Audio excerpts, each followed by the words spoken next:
Eating every meal between 6 a.m. and 3 p.m. daily can boost people's health and help them lose weight, researchers have found. The Times health editor, Kat Leigh, has been covering the story for today's paper. Eating all your meals before 3 p.m. each day could be the key to losing weight and staying in generally better health.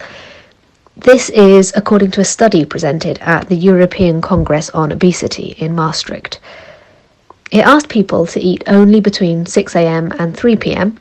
and found they lost weight and belly fat.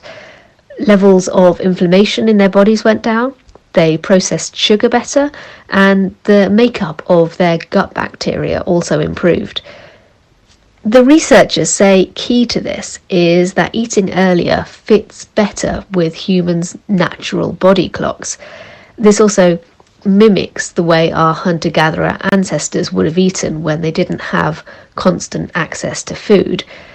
A period of fasting for at least 14 hours per day has been shown by numerous studies now to be better for your health than constantly grazing and snacking.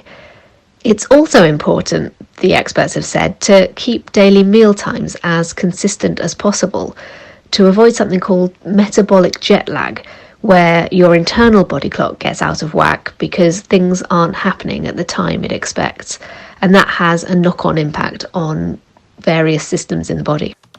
Let's get into this in a bit more detail then with Dr Sylvia Kama-Kieghe, an NHS GP in Sheffield. Sylvia, good morning.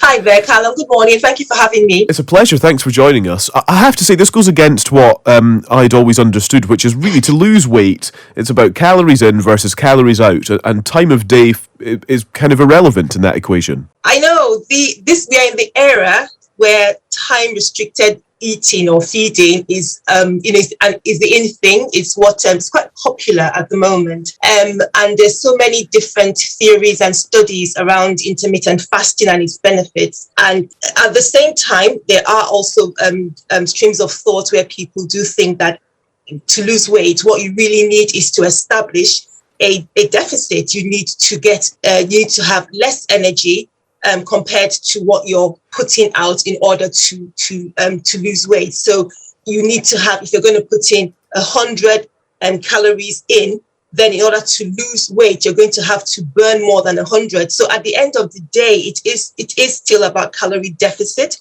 but we are in a period of time where it is important, and it is for many people, we want to lose weight quickly. It is harder to think about, well, I have to eat less and I have to exercise and I have to do that. We want to look at what systems we can achieve to lose weight the fastest. And I think that's why time-restricted eating has become a lot more popular. Don't get me wrong, the studies do show that there are benefits in terms of weight loss, in terms of glucose control, in terms of different aspects of metabolism. But you will also get that if you're losing weight with a calorie-restricted diet. So you're not wrong. You are definitely not wrong. But this is a thinking. This is a line of thought that we have over the last decade or so that has become more popular and more prominent, because it does, for some people, does have those benefits. It shows those benefits better than the other style of weight loss.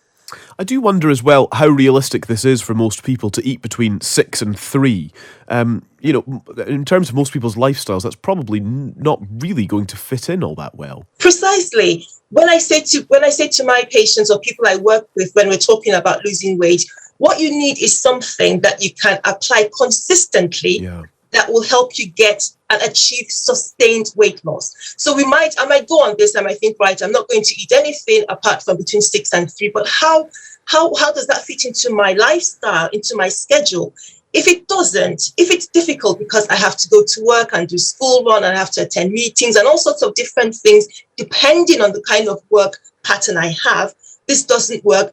After a couple of weeks or even a week, I might just drop it. And then because I'm disappointed in myself because I haven't stuck to this particular new process that they've said works, then I sort of go on a rebound and start eating more, and a vicious cycle develops. So the key thing actually is looking at what works best for a particular individual. For some people, it might be suitable. It might be this fits in with their pattern and with their schedule and they can stick to it, which is fine.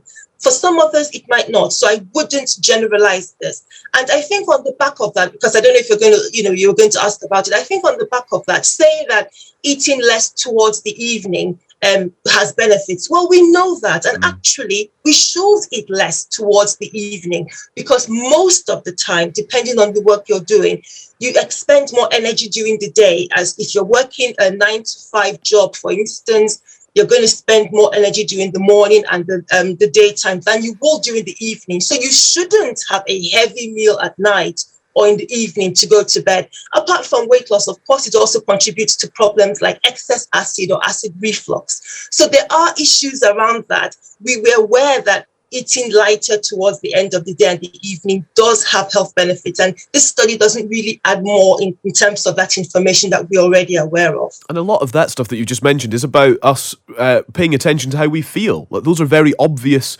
symptoms of eating lots late in the day, aren't they? You know, acid reflux, for example. That's very, very apparent to us. And so we can adjust that really quite easily. True. Absolutely true. Yeah. Yes. Yeah, absolutely. Sylvia, it's really good to speak to you this morning. Thank you. Always appreciate your expertise. That's Dr Sylvia Kama-Kieghe, an NHS GP in Sheffield.